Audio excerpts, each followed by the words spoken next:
Welcome back to my YouTube channel, where today I'm going to be talking about these products, the L'Oreal Glass Skin range. So L'Oreal have brought out a range called the Glass Skin range, L'Oreal Revitalift Glass Skin. Some of them say Revitalift Filler, which is L'Oreal's favourite marketing tactic, which I'll get into later after I talk about the products individually. But I know that people like to hear what I think of these, even if I haven't necessarily tried them. So to be clear, this is a review of the ingredients alone, which I understand some people don't agree with, but in my opinion, you can absolutely make an educated guess about a skincare product based on the ingredients. Sometimes you will be wrong, and I don't aim to be right every time. I aim to be as honest as I can be and give you my honest thoughts as if you were to WhatsApp me as a friend, which I often get. A lot of my friends WhatsApp me, ask me about products, and I just be like, this is my honest thoughts. I might be wrong, but honestly, after years of doing this, a lot of the time, especially with L'Oreal products, I'm right sometimes. Okay, let's get into it. These are the Revitalift Glass Skin Hydrogel Glow Masks. I think you get 3 in a pack, 4 in a pack. You've probably seen this kind of mask all over TikTok, all over Instagram. They are basically an attempt at a drugstore dupe of the Biodance collagen masks that I think, I could be wrong, but I think are the original masks that created this whole trend. They're the type of mask you put on your face and then they sort of disappear into your face. Honestly, I think, and I noticed a lot of my followers when I posted about this on TikTok said the same thing, this is quite an easy no for me. And I'm gonna say for me because I'm not saying this is a horrendous product, but I do think it's a questionable product. The third ingredient is coconut oil. Coconut oil, and I strongly believe that when you see a product that's labeled comedogenic or non-comedogenic, obviously no one's labeling their product comedogenic because no one's gonna buy it.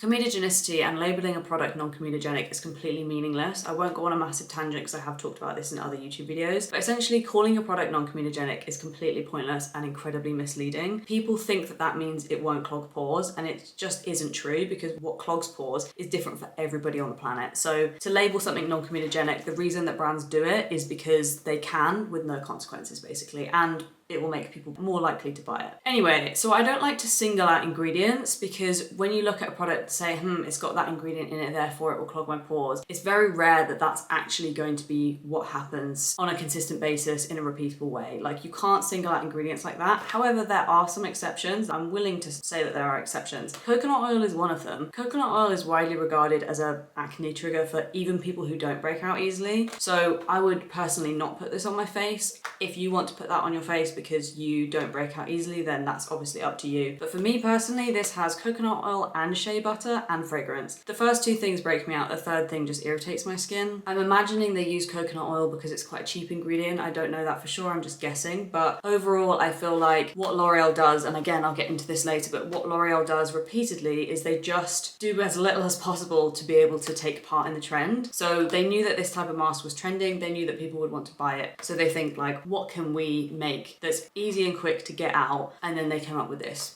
That's my honest opinion. That's the opinion I would say to my friends. Maybe it's a little bit harsh, but I mean, I posted about this on TikTok and people who've actually tried it didn't have good things to say.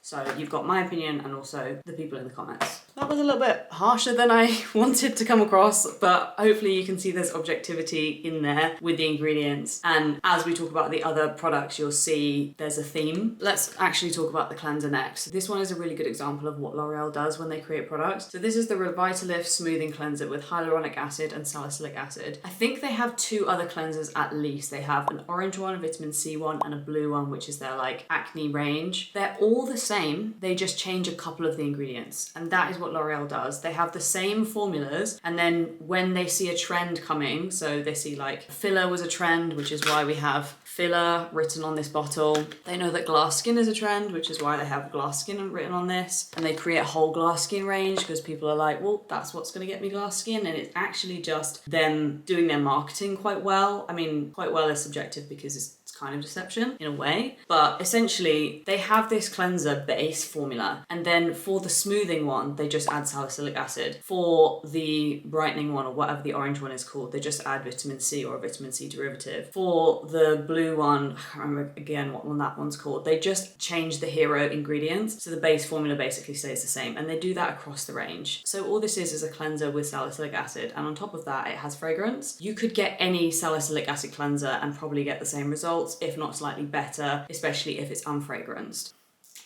Let's smell it because the smell from L'Oreal products is usually not good. I mean, it just smells like shampoo. This is just a salicylic acid cleanser with fragrance. You could get probably much larger, cheaper per 100 ml cleansers with salicylic acid, like the CeraVe salicylic acid smoothing cleanser, and get the exact same results. There's nothing special about this that is going to give you glass skin. It's very crucial that you understand how L'Oreal create their product ranges. Like, they just take their formulas and think, how can we tweak this to match the trend, is what's going on. I feel like I'm doing something illegal, but I know that I'm not. I just wanted to come across a little bit more upbeat in this video, but I don't know. Anyway, then we've got the Revitalift Filler Glass Skin Liquid Cream. There's a lot of stuff going on in this cream, which again is a theme that I've noticed across L'Oreal and other big brands like Olay. I think Olay had that, what's the name of that serum? Yes, the Olay Super Serum. So what I noticed about that serum is that they just put everything in it.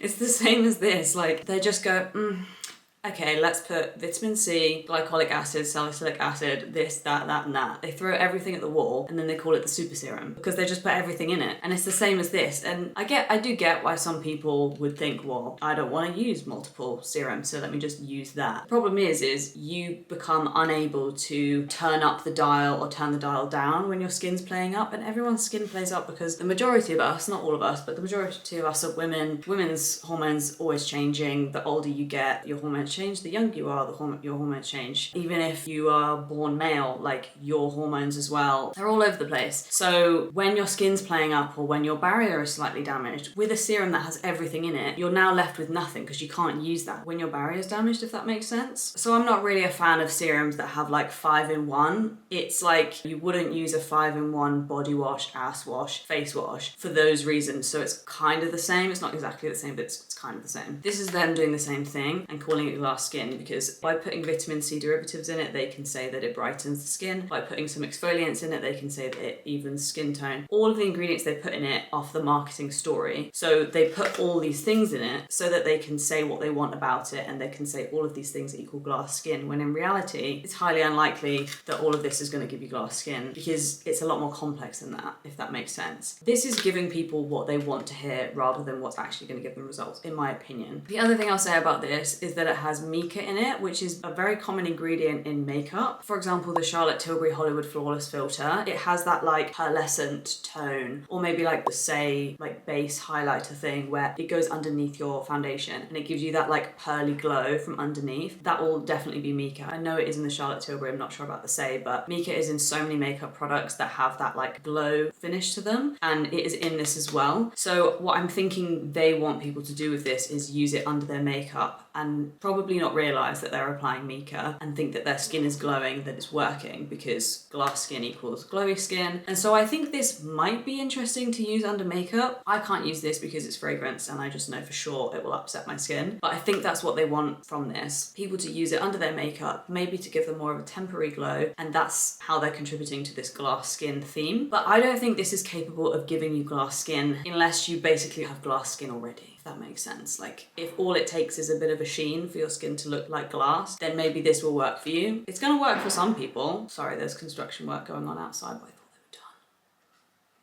Anyway, I think if you want actual glass skin that glows from the moment you wake up with no products on it, I actually just did a video a couple of days ago, which is how I think you can achieve that, but it talks about things with longer lasting results, like for example using a retinoid, how to make the surface of your skin very smooth. But yes, I don't think this is the solution to glass skin. I think it's just them wanting to come up with a range called glass skin, just like they always do. Does it mean that there won't be people who get results from this? No. From every launch, there will always be people who can just slap whatever they want onto their face and have no negative consequences. So there will always be people who like products that loads of other people think are terrible, if that makes sense. That's just the story of life and how the cookie crumbles. But do I recommend this? No, not especially. I bought it with my own money. I haven't opened any of the products. I'm not able to test any of them because of my preferences around ingredients, and I will be returning them because they're completely unopened. But let me know if you like this type of video, because I have had requests to do them. I just never know if people actually want to see them, or if they're just like, yeah, of course we know that you're not gonna like those L'Oreal launches. I think my audience are quite smart in that way, but sometimes I second guess myself, so good day.